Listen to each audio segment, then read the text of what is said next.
I had to be to work early. So I didn't wake anybody up when I left the house. Tara's brother and sister were getting ready to get on the bus. The night before, Sharon had asked 19-year-old Tara to stay home the next day to deal with the plumbers who were due at the house to look at a septic tank problem. So I woke Tara up to let her know that I was leaving and that the septic company was coming. She had her earrings and she had her hair still with the ribbons, and as normal, I told her I loved her. And then I went to work.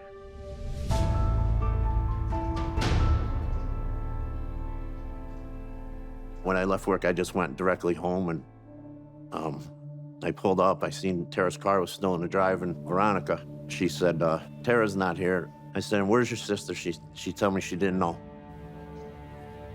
And then I looked in Tara's room, and I could see all of her stuff was there. Keith had called me at work. I knew something was wrong, and I immediately left work. There's no way that Tara would have not told us where she was going or what she was doing.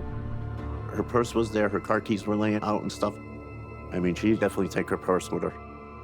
And I know she would never leave the door open. I mean, it's just the type of girl she was. And I'm just looking through the rooms. When I looked in our room, I opened my drawer and I looked in there. My jewelry was gone, my money was gone. Everything pointed to trouble. I just called the sheriff's department right away. The patrol officer writes up a report on the stolen items and interviews two neighbors who saw nothing suspicious. We're in the house, and our one friend was like, what's this? Is this Tara's earring? And you had to pull it out of the carpet. It wasn't just laying there, it was embedded. That was the one Tara was wearing the day before. You just think of, why are they embedded in the carpet?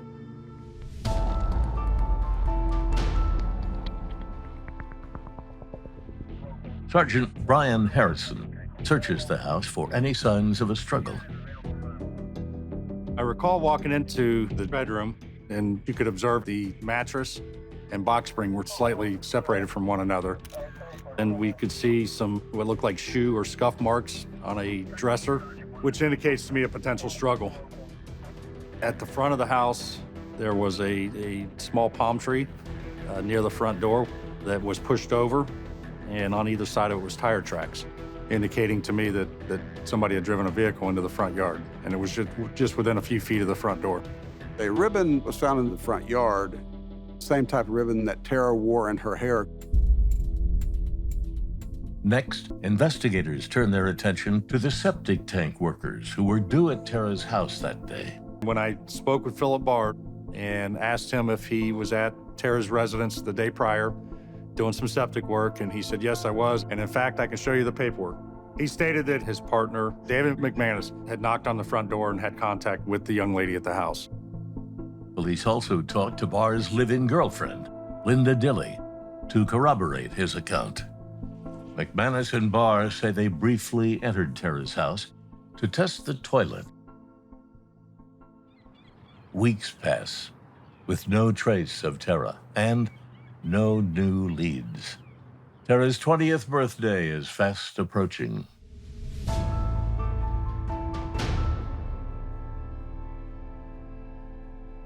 We still hope that she's coming back. So we still have a birthday party for her. Her present sat on the bed for months till we found her.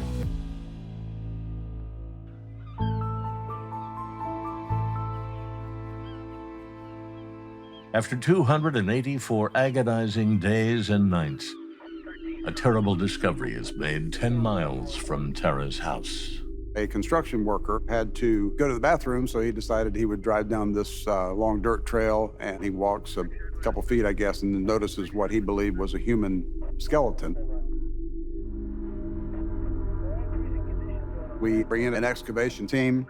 And we painstakingly, slowly go through every piece of grass and weeds and dirt and clumps and roots around that area, looking for evidence. The rain, the elements of Florida are very rough on a decomposing body like that. The decomposition is going to be much more rapid in the heat, and it doesn't take long. You've lost physical evidence, and being able to determine exact cause of death, it can become very difficult. We found the skull, we found some long bones, and some of the smaller bones, and some of the rib bones.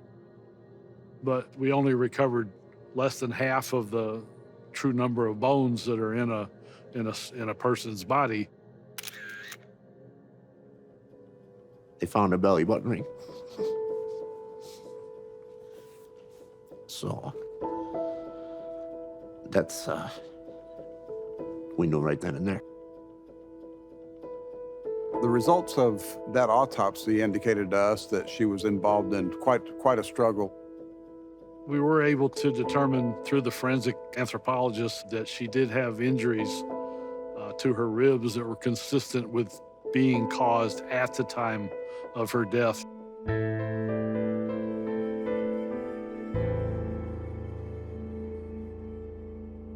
It's frustrating when you don't have any leads to follow, but those cases are never closed. Detectives that are working in the Major Crimes Unit will be assigned old cases to work on them when they have time, which never comes.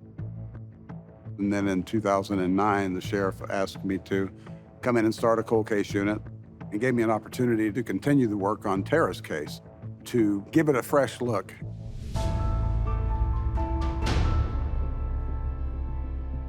Kurt Mell zeroes in on the statement of the neighbor who saw the white pickup at Tara's house on the day she vanished.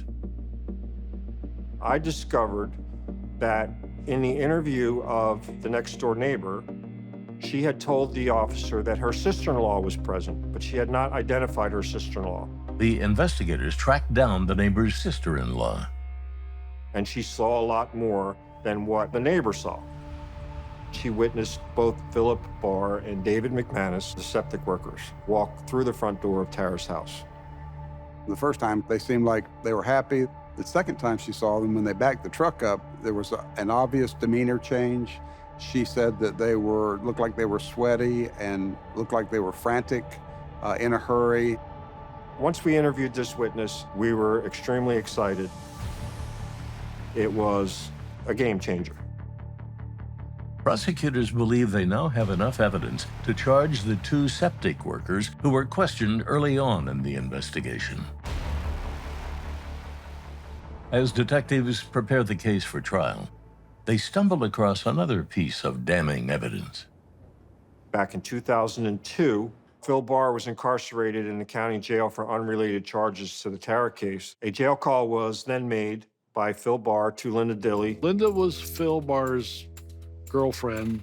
She was mad at him as usual about, why he was in jail, and she was mad about the whole thing with Tara. They just know I know more than what I'm saying, and I totally expect to eventually be arrested for some and I'm so sick of that and I hope that laying someplace dead in the middle of the woods, rotting away with ants eating their eyes out. Linda Dilley was criminally charged with 2 counts of perjury in a capital murder case. Linda's attorney approaches the prosecutor, looking for a plea deal. She blurted out that she saw a body in the driveway wrapped in a beige sheet. Then she talked about how Barr approached her on the 1st or the 2nd of October after the murder and asked her how to get rid of blood and how to get rid of DNA. They both deny any involvement and plead not guilty. They're tried separately, with Phil Barr first to face both justice and his former girlfriend.